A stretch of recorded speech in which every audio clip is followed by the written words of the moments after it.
Hello everyone. Vinayaka Chavithi ప్రతి సంవత్సరం దేశాన్ని కాపాడుతుంది. ఏం సోది ఇది, ఏం మాట్లాడుతున్నావు అనుకుంటున్నారా? వినాయక చవితి ఇంకా మన దేశం కాపాడబడ్డ వీటికి సంబంధం ఏంటి? మన వినాయకుడు మన దేశాన్ని ఆర్థికంగా కాపాడుతున్నాడు. దేశ ఆర్థిక వ్యవస్థ ఈ వినాయక చవితి మన ఆర్థిక వ్యవస్థ మీద పడటం వల్ల మన దేశ ఆర్థిక వ్యవస్థ చాలా మారుతుంది. ఇది ఒక రిపుల్ ఎఫెక్ట్ తయారు చేస్తుంది. ఎలా దాన్ని ఇప్పుడు మనం స్టెప్ బై స్టెప్ చూసి అర్థం చేసుకుందాం.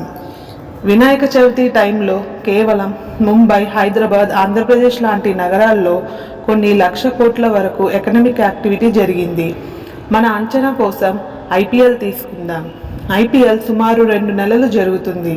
దాని ఎకనామిక్ యాక్టివిటీ 20,000 కోట్ల, అంటే 20,000 crores. కానీ కేవలం 11 రోజుల్లో జరిగే వినాయక చవితి ఎకనామిక్ యాక్టివిటీ 1,00,000 కోట్లు. గడిచిన ఏళ్లలో హైదరాబాద్ నగరంలోనే 10,000 కోట్ల ఎకనామిక్ యాక్టివిటీ జరిగింది. వినాయక చవితి టైంలో అసలు ఇంత డబ్బు వినాయక చవితికి ఎలా ఖర్చు అవుతుంది? ఐపీఎల్ కంటే ఎక్కువ ఇంత ఎకనామిక్ యాక్టివిటీ ఎలా జరుగుతుంది? వినాయక చవితి మొదలు కాకుండానే నెలల ముందే వినాయకుడిని ఆర్డర్స్ ప్రారంభం అయిపోతాయి. ఈ మధ్య అయితే కాంపిటీషన్ కూడా పెరిగింది. వినాయకుడు బాగుండాలి అని చెప్పి అమరాపూర్ అనే గ్రామం ఈ మూర్తుల తయారీ పనితోనే బ్రతుకుతుంది. 300 కోట్ల టర్న్ ఓవర్ ఈ గ్రామం నుండి ఊహించగలరా? 300 కోట్ల వాళ్ళు తయారు చేసే పనుల్లో వాడే ప్లాస్టర్ ఆఫ్ ప్యారిస్ రాజస్థాన్ నుంచి రాగా, ప్యాకింగ్ చేయడానికి వాడే ఎండుగడ్డి కర్ణాటక నుంచి వస్తుంది. ఇంకా తయారీకి వాడే మట్టి కూడా వేరే ప్రాంతం నుంచే వస్తుంది. ఈ ఒక్క గ్రామమే కాదు, ఇలాంటి ఎన్నో గ్రామాలు ఉన్నాయి దేశవ్యాప్తంగా. మీకు తెలుసా, 2 ఏళ్లలో ముందు వరకు కూడా మనం వినాయకుడి మూర్తుల కూడా చైనా నుంచి ఇంపోర్ట్ చేసుకునే వాళ్ళం. దాని తర్వాత సిఐటి వాళ్ళ కృషి వల్ల చైనా నుంచి ఇంపోర్ట్స్ ఆగిపోయాయి. ఇంకా మన దేశ లోకల్ కార్మికులకి ఈ వ్యాపారం దొరికింది. 600 కోట్ల వ్యాపారము ఈ మూర్తులకే అవుతుంది. వినాయకుడి అర్పించడానికి బంగారం, వెండి లాంటి విలువైన వస్తువులు మనం కొంటాము. ముంబైలోని మార్తుంగా అనే చోటు 26 కేజీల బంగారము, ఇంకా 295 కేజీల వెండి అర్పించారు. ఇంకా దీనికి 360 కోట్లు ఇన్సూరెన్స్ కవర్ తీసుకున్నారు. సో ఇన్సూరెన్స్ కంపెనీ వాళ్ళకి కూడా వ్యాపారం నడుస్తుంది. దీనివల్ల ఈ సమయంలో లోకల్ బిజినెస్, అంటే బండిపైన పూలు, పళ్ళు, కొబ్బరికాయలు, డెకరేషన్ ఐటమ్స్ అమ్మేవారికి చాలా వ్యాపారం జరుగుతుంది. ఇదంతా కలిపి 600 కోట్లకు చేరుతుంది. మన గణేశుడికి వివిధ రకాల నైవేద్యాలు సమర్పించాలి కదా. మరి ముఖ్యంగా మిఠాయిలు అంటే ఆయనకి చాలా ఇష్టం. అందుకే మిఠాయిలు చాలా ఎక్కువగా అమ్ముడుపోతాయి. ఈ సీజన్లో ఈ మిఠాయి కోట్ల వరకే 2,500 కోట్ల వరకు వ్యాపారం జరుగుతుంది. మహారాష్ట్ర, తెలంగాణ, ఆంధ్రప్రదేశ్, కర్ణాటక, ఒరిస్సా లాంటి రాజ్యాలు వినాయక చవితిని చాలా పెద్దగా, ధూమ్ధామ్గా, పెద్ద పెద్ద మూర్తులు పెట్టి పెద్ద పెద్ద మండపాలు వేసి చేస్తాయి. అన్ని రాష్ట్రాల మండపాలు కలిపి మొత్తం 25 లక్షలకు పైగా గణేష్ మండపాలు ఉంటాయి. మండపం పెట్టడం అస్సలు సులువు కాదు. ఇది మండపం పెట్టిన వాళ్ళకి అర్థమవుతుంది.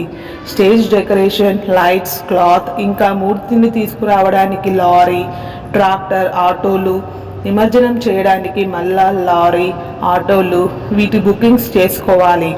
బాజాలు వాళ్ళ బుకింగ్స్, టెంట్లు, కుర్చీలు, ఇలా చాలా చాలా ఖర్చులు. అందుకే వీటి వల్ల చిన్న వ్యాపారులకి బిజినెస్ జరుగుతుంది.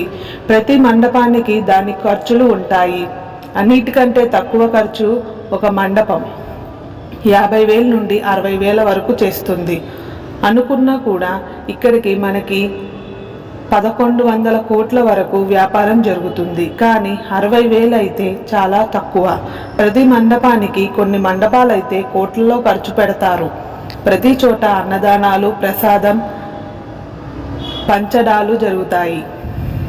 దానికి క్యాటరింగ్ సర్వీస్ కావాలి, వంట మనుషులు, మళ్ళీ ఈ క్యాటరింగ్ వాళ్ళ సామానుకునేది లోకల్ కూరగాయలు వ్యాపారులు కిరాణా షాపుల నుంచి ఈ వైపు సుమారు 5,000 కోట్ల వరకు వ్యాపారం జరుగుతుంది. ఎంతోమంది పండగల సమయంలో వాళ్ళ ఊర్లకు వెళ్ళిపోతారు.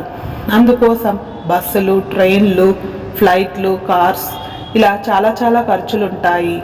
హోటల్స్లో ఉంటారు, దానికి ఖర్చులు ఉంటాయి. ఈ టూరిజం అంతా కలిపి సుమారు 2,500 కోట్ల వరకు ఎకనామిక్ యాక్టివిటీ అవుతుంది. ఇంకా హైదరాబాద్ ప్రజల గురించి చెప్పాలా? ఖైరతాబాద్ గణేష్ని కొత్తగా విజయవాడలోని గణేష్లను చూడటానికి అందరూ తండోపదండాలుగా తరలి వెళ్తారు. అంత రష్గా ఉంటుంది అక్కడ. ఇలా అన్ని మండపాలు చూస్తూ తిరుగుతూ ఉంటాం కాబట్టి ఇంటర్ సిటీ ట్రాన్స్పోర్టేషన్ పెరిగి ఇక్కడ కూడా ఎకనామిక్ యాక్టివిటీ చాలా ఎక్కువ జరుగుతుంది. ఇంతేకాదు, మీ లెక్క వేసుకుంటే పోతే ఇంకా ఎన్నో ఖర్చులు ఉన్నాయి. ఈ పండుగల సీజన్లోనే అమెజాన్ వాళ్ళు, ఫ్లిప్కార్ట్ వాళ్ళు, మీషో వాళ్ళు టీవీల మీద, ఫోన్ల మీద ఇంట్లో వస్తువులు సేల్స్ స్టార్ట్ చేస్తారు. ఇంకా ఈ పండుగల సీజన్లో ట్రెడిషనల్ వేర్ బట్టలు డిమాండ్ చాలా ఎక్కువగా పెరుగుతుంది. ఇక్కడ బట్టల వ్యాపారులకి చాలా వ్యాపారం జరుగుతుంది. ఇలా అన్ని రంగాల్లో ఉన్న బిజినెస్కి ఎలాగో అలా ఏదో ఒక పని విధిగా అందరికీ వ్యాపారం జరుగుతుంది. అందుకే ఈ వినాయక చవితి అని ఒక పండుగ ఇలా అన్ని వ్యాపారులకి బిజినెస్ ఇచ్చి రిబుల్ ఎఫెక్ట్ తయారు చేస్తుంది. ఇంకా ఎకనామిక్ యాక్టివిటీ పెరగడం వల్ల, స్పెండింగ్ పెరగడం వల్ల దేశానికి ఆర్థికంగా ఎంతో లాభం కూడా జరుగుతుంది. ఇలా ఈ యొక్క పండుగ ఎంతమందికో సీజనల్ ఎంప్లాయ్మెంట్ ఆపర్చునిటీస్ ఇస్తుంది. అందుకే ఈ పండుగ 10 రోజులైనా కూడా నెల ముందే స్టార్ట్ అయిపోతుంది. ఇంకా దానివల్ల వ్యాపారం కూడా మొదలవుతుంది. ఈ వీడియో మీరు ఇక్కడి వరకు చూసినట్లయితే చాలా ముఖ్యమైన విషయం ఒకటి చెప్పాలి. మీకు లోకల్ వ్యాపారుల నుంచి ప్లీజ్ సామాన్లు కొనండి, లోకల్ బిజినెస్ నుంచి కొనండి. మీ బండ్ల వాళ్ళ దగ్గర నుంచి పూలు కొనడం, పళ్ళు కొనడం అలాంటివి చేయండి. ఎందుకంటే మనం లోకల్ బిజినెస్ని సపోర్ట్ చేస్తేనే అందరికీ ఎంప్లాయ్మెంట్ దొరుకుతుంది, అందరూ ముందుకు వెళ్తారు. ఈ వీడియో సాధ్యమైనంత షేర్ చేసి అందరికీ ఇంపార్టెంట్ మెసేజ్, మన పండగల గొప్పతనం అందరికీ తెలియజేయండి. ఈ వీడియో మీకు నచ్చినట్లయితే లైక్ చేయండి. మర్చిపోకుండా ఇలాంటి మరెన్నో ఇంట్రెస్టింగ్ వీడియోస్ కోసం ఛానల్ని వెంటనే సబ్స్క్రైబ్ చేయండి. వినాయకుడు మనందరినీ ఆశీర్వదించాలని, మనందరికీ సుఖ సంతోషాలు ప్రసాదించాలని నేను మనస్ఫూర్తిగా కోరుకుంటున్నాను.